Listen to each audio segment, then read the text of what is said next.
Hello student, स्वागत है आपका मेरे चैनल द इकोनॉमिक स्टूडेंट हाली और मैं हूं नकुल सर। आज मैं इस वीडियो में आपको मैक्रो इकोनॉमिक्स के बारे में बताने जा रहा हूं। क्वेश्चन है व्हाट इज़ मैक्रो इकोनॉमिक्स, इसके बारे में डिटेल से समझिएगा। मैक्रो इकोनॉमिक्स का पूरा अर्थ, मैक्रो इकोनॉमिक्स के स्कोप्स एंड सिग्निफिकेंस, पूरा वीडियो देखिएगा और सब्सक्राइब कर लीजिए मेरे चैनल को ज़्यादा से ज़्यादा और शेयर कीजिए, लाइक कीजिए और कुछ भी आपके मन में कोई भी डाउट्स है देन कमेंट्स कीजिए। चलिए समझते हैं मैक्रो इकोनॉमिक्स क्या है, यानी कि व्हाट इज़ मैक्रो इकोनॉमिक्स। सबसे पहले हम समझते हैं meaning of macro economics. Macro economics दो वर्ड है, इसमें दो वर्ड जुड़ा हुआ है। एक है मैक्रो और दूसरा वर्ड है इकोनॉमिक्स। मैक्रो को हिंदी में कहते हैं समष्टि और इकोनॉमिक्स का मतलब होता है अर्थशास्त्र, मतलब समष्टि अर्थशास्त्र और इंग्लिश में बोलते हैं मैक्रो इकोनॉमिक्स। मैक्रो इकोनॉमिक्स का जो रियल में आपको पता है क्या होता है, macro economics is study of the human behaviour, unlimited wants and limited resources. And what is the meaning of macro? Macro real में जो मैक्रो वर्ड आया हुआ है वो आया हुआ है ग्रीक वर्ड है मैक्रोज। मैक्रोज है ग्रीक वर्ड जिसका मतलब है लार्ज, यानी कि बड़ा। तो लार्ज वर्ड से आया है, यानी कि बड़ा का मतलब होता है यहाँ पर बहुत ज़्यादा जो है होल। तो ऐसे में जो यहाँ पर दोनों का मतलब होता है, मैक्रो इकोनॉमिक्स का मतलब यहाँ पर हो गया इकोनॉमी एज आ होल, मतलब इकोनॉमी का होल मतलब पूरे संपूर्ण रूप में किसी भी इकोनॉमी का जो एनालिसिस होता है, जो अध्ययन होता है, उसे ही हम मैक्रो इकोनॉमिक्स कहते हैं। जो मैक्रो इकोनॉमिक्स है इस studies such economic questions that concern the welfare और ऑल रेजिडेंट ऑफ कंट्री। मतलब ये होगा मैक्रो इकोनॉमिक जो है किसी भी कंट्री में रहने वाले जो रेजिडेंट है उनके वेलफेयर के रिलेटेड जो है क्वेश्चंस, इकोनॉमिक क्वेश्चंस की अध्ययन करता है। जैसे employment for resident, growth of output in the economy, the problem of price rise जिसको इन्फ्लेशन कहते हैं, द प्रॉब्लम डिप्रेशन जिसको डिप्रेशन कहते हैं। इस तरह की जो प्रॉब्लम होते हैं जो पूरी कंट्री से रिलेटेड होता है उसका जो स्टडी करता है। इसका मतलब ये जो है किसी भी कंट्री के जो बड़े प्रॉब्लम्स हैं जो होल में सामूहिक रूप में पाए जाते हैं उनका अध्ययन करते हैं। दैट्स ऐसे कहा सकता है कि macroeconomics is defined as that branch of economic which studies economic issues और economic problems as the level of an economy as a whole. मतलब मैक्रो इकोनॉमिक्स को परिभाषित किया जा सकता है इकोनॉमिक एक ब्रांच के रूप में जिसमें किसी भी इकोनॉमिक के इकोनॉमिक प्रॉब्लम्स का जो है किसी भी इकोनॉमी के होल संपूर्ण रूप से अध्ययन करता है। एक अर्थशास्त्री है मिस्टर एम एस स्पेंसर ने इकोनॉमिक्स की बहुत बढ़िया परिभाषा दी है, एक डेफिनेशन दिया हुआ है। क्या कहा उन्होंने कि macroeconomics is concerned with the economy as a whole और large segments of it. In macroeconomics, attention is focused on such problems as the level of unemployment, the rate of inflation, the nation's total output, and other matters of economy-wide significance.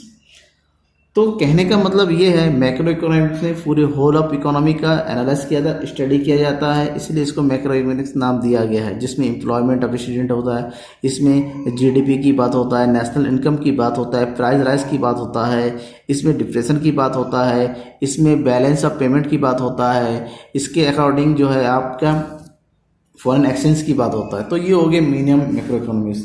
अब हम बात करेंगे scopes of macro economics.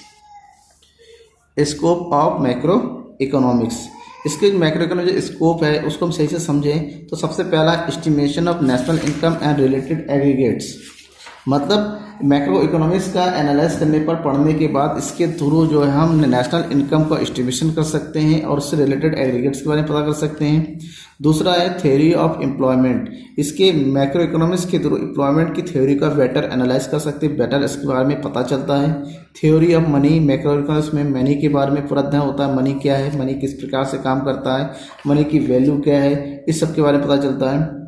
Next theory of general price level, inflationary and deflation.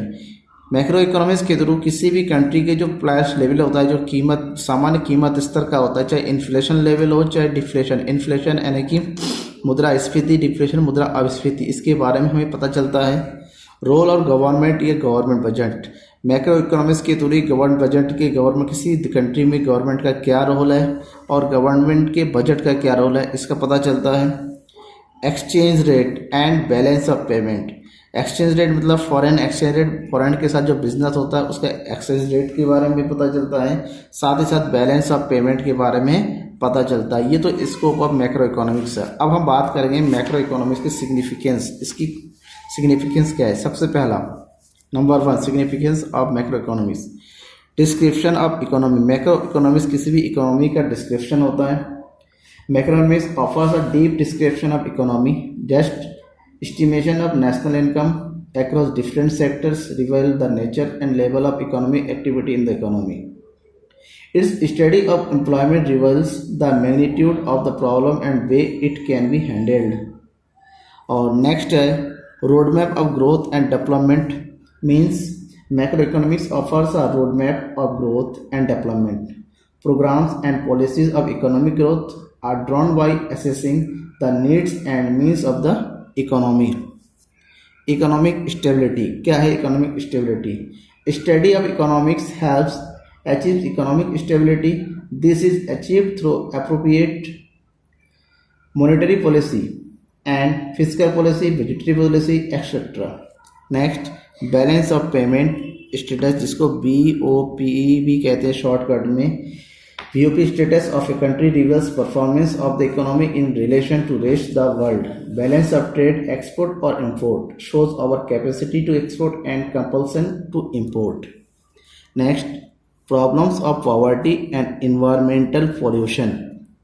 Poverty और environmental pollution के बारे में करता है, किस तरीके से ये पॉवर्टी और इन्वायरमेंटल पॉल्यूशन को जो है सही तरीके से मेंटेन करता है, उसके बारे में बताता है।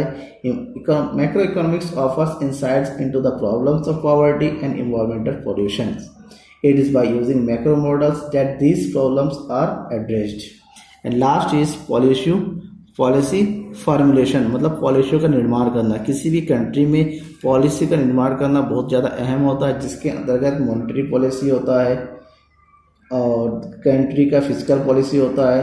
तमाम इकोनॉमिक्स से रिलेटेड पॉलिसी जो है मैक्रो इकोनॉमिक्स के एनालिसिस के थ्रू ही बनाया जाता है। ये तो रही मैक्रो इकोनॉमिक्स की बात। आप सब्सक्राइब कर लीजिए चैनल को और शेयर कीजिए और बने रहिए मेरे चैनल के साथ लेटेस्ट वीडियोज़ के लिए। Thank you.